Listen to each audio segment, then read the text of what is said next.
সুপ্রিয় দর্শক, আশা করি সকলেই ভালো আছেন। আজকে গিয়েছিলাম বরিশালে।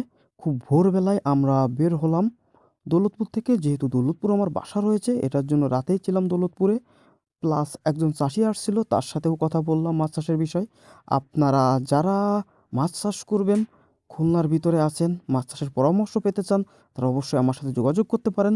দেখেন আমাদের রূপসা ব্রিজ, আমি যতগুলা জেলা ভ্রমণ করছি সকল জেলার ভিতরে এই যে আমাদের রূপসা ব্রিজটা সবথেকে কিন্তু আমার কাছে সুন্দর লাগে, অসাধারণ লাগে। এটার জন্য আমি বারে বারেই রূপসায় গেলেই রূপসা ব্রিজের ভিডিও করে থাকি। এরপরে আমরা বরিশালে যাওয়ার পথে একটা গ্রামের ভিতর দিয়ে গেলাম। দেখেন এখানে টমেট বিক্রি হচ্ছে প্রচুর পরিমাণে। আমার কিন্তু টমেটোর প্রতি প্রচুর নেশা, প্লাস আমার টমেটো গাছ লাগানো প্রায় 5 বছরের অভিজ্ঞতা রয়েছে। আমি নিজে হাতেই টমেটো লাগাতাম গরমের দিকে, এবং অধিক কষ্ট করেছি আমি এই টমেটোর পিছনে, এবং অধিক দামে বিক্রি করতাম এই টমেটো। প্রায় 100 টাকা কেজি, কম করে 70 টাকা 80 টাকাও কেজি বিক্রি করছি। তবে আমি যখন বিক্রি করছি তখন অধিক দাম পেতাম, ঠিক আছে। দেখেন এরপরে আমরা চলে আসলাম প্রজেক্ট ভিজিটের জন্য বরিশালে।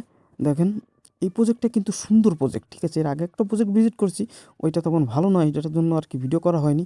আসলে আপনারা যারা গলদা চিংড়ি চাষ করবেন তারা অবশ্যই দেখেন এরকম সুন্দর প্রজেক্ট আপনারা কালেকশন করবেন, অথবা আপনারা এরকমই প্রজেক্ট তৈরি করে মাছ চাষ করবেন, তাহলে কিন্তু লাভ করতে পারবেন।